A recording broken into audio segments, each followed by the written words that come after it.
प्रशांत किशोर ने कहा कि बिहार के लोगों को नेताओं की बात सुनने के बजाय अपने बच्चों के फ्यूचर की चिंता करनी चाहिए।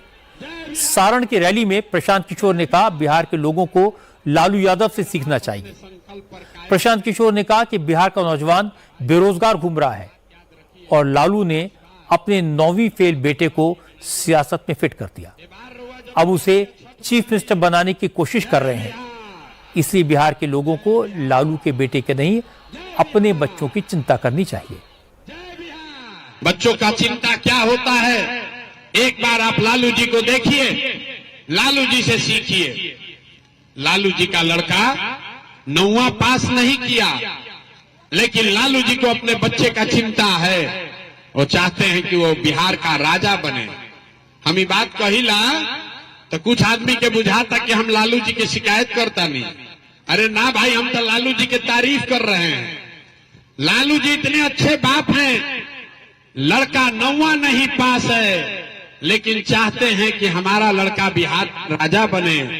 आप अपना दशा देखिए, आपका बच्चा मैट्रिक पास कर लिया, आईए बीए कर लिया, उसको चपरासी का भी नौकरी नहीं है, लेकिन उसका आपको कोई चिंता नहीं है। तो आपका बच्चा नहीं भोगेगा तो कौन भोगेगा रे भाई? यही बात बताने आए हैं। ठीक लागे तो सुधरी, और ना सुधरे के मन होके तो जैसे जीवन चलता वैसे चलाई। प्रशांत किशोर इसको नहीं सुधार सकता है। एक प्रशांत किशोर को छोड़िए, 10 प्रशांत किशोर आ जाएंगे तब भी बिहार नहीं सुधर सकता है। जब तक आप नहीं सुधरिएगा तब तक कोई इसको सुधार नहीं सकता है, कोई नहीं सुधार सकता है। इसके बाद प्रशांत किशोर ने नीतीश कुमार पर हमला किया।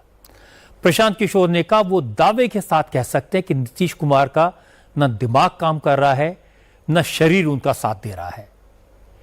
ऐसे आदमी के हाथ में बिहार की कमान बिल्कुल नहीं होनी चाहिए।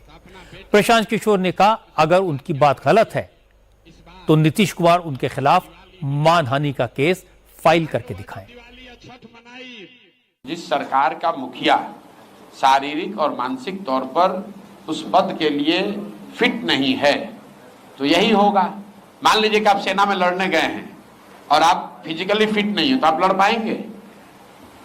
बिहार के मुख्यमंत्री के तौर पर नीतीश कुमार शारीरिक और मानसिक तौर पर फिट नहीं है उस पद पर रहने के लिए। और ये बात हम डंके की चोट पर कह रहे हैं, कैमरे पर दावा कर रहे हैं कि अगर है दम तो मेडिकल सर्टिफिकेट जारी कर दीजिए। तो लोग, हम कोई किसी पर इल्जाम लगाते हैं तो कहता है कोर्ट में ले जाएंगे। हम नीतीश कुमार में दम है तो हमको कोर्ट में ले चले कि वो मानसिक तौर पर स्वस्थ है। हम कह रहे हैं कि मानसिक तौर पर ये आदमी स्वस्थ नहीं है, गंभीर बीमारी इनको है। और अगर हम गलत बोल रहे हैं तो हमको कोर्ट में ले चलिए, मानहानि कीजिए, हम पर केस कीजिए। नीतीश कुमार गंभीर मानसिक बीमारी से जूझ रहे हैं। वो मुख्यमंत्री पद पर रहने के स्थिति में नहीं है। जिस व्यक्ति को प्रधानमंत्री का नाम भूल जा रहा है, जो व्यक्ति, उसको आप समझ रहे हैं कि वो बिहार की समस्याओं को निपटाएगा। प्रशांत किशोर का एडवांटेज ये है कि उनका कोई बैगेज नहीं है, राजनीति में उनका कोई ऐसा रिकॉर्ड नहीं है जिस पर लोग सवाल उठा सकें। वो एक नया चेहरा है, पढ़ा लिखा चेहरा है और शायद ये बिहार के लोग इसको अपना समझेंगे।